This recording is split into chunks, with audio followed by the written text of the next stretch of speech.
Hello everyone. Hello everyone. So today we will try to cover other new critics. So starting from the second one, that is Alan Tate. Alan Tate, who met T.S. Eliot. Sometimes such questions are asked about authors and critics who had met this one and that one. So that's why I have written this. And he has a very famous poem called Ode to Confederated, and he gave very important concepts of tension, which he divided into two: extension and intention. So tension is actually conflict structures, okay, elements necessary for a work to be complete, and extension is the literal meaning, logical, denotative, that is on the outer surface, and the intention, that is its metaphorical meaning, intensive, connotative. A good poem is combination of both. Both enrich each other. Both are at tension in one. He also gives examples of Donne's Valediction and Dante's Divine Comedy. Okay, now coming to Cleanth Brooks. He emphasized interior life of a poem, and his very much well-known essay, well wrought on, whose title was taken from Donne's canonization, and this essay gave us the concept of heresy of paraphrase, in which he says poet resists reduction of a poem by use of irony, paradox, ambiguity, and other rhetorical devices.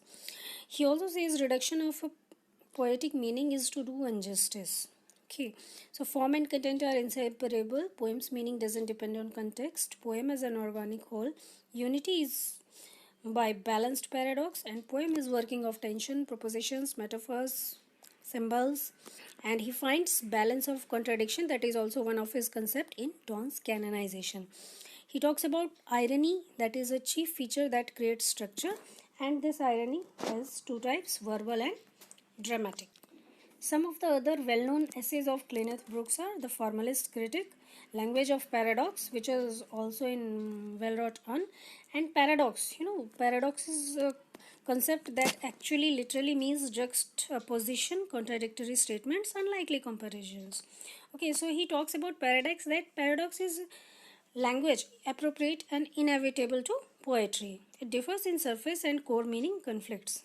He also refers to Donne and Wordsworth's work. Moreover, he says poem lends meaning by irony, ambiguity, and paradox.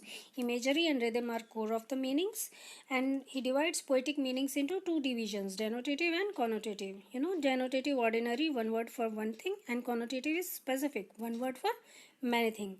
And poet tries to unify experience. So these are the major concepts of Cleanth Brooks.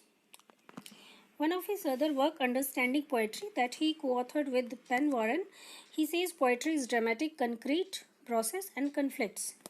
He differentiates it into 8 parts: narrative poems, descriptive poems, metrics, tone, theme, poems of study, intention, and meanings. Now we come to Wimsatt and Beardsley. These were the two critics who jointly published a work called Verbal Icon, in which they gave the concept of intentional fallacy and affective fallacy. These are very, very much important questions and have been asked into UGC NET very much times.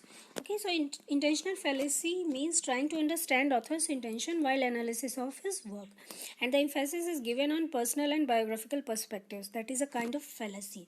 And then affective fallacy is while trying to analyze work by too much emphasis on emotional effect on audience or readers, you can say. So poetry is pure aesthetics. There are no pure emotions. Poems meaning differ from emotional impacts on readers.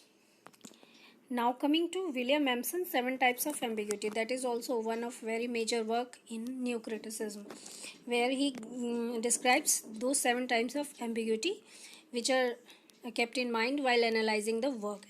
These are metaphors, when two meanings resolve into one, when two ideas are connected by context in one word, or two or more different agreed meanings make a general complicated situation. Simile, halfway between two statements, and statements with no meanings but readers are forced to invent one. And when two opposite words in one context exposing fundamental division of author's mind. These all seem similar, but believe me, these all have very different perspectives. Other of the important work of William Empson is Milton's God, the work in which he defends Milton's attack on Christianity. These are the major authors of New Criticism, major Okay, so we will try to cover in next video about the formalism.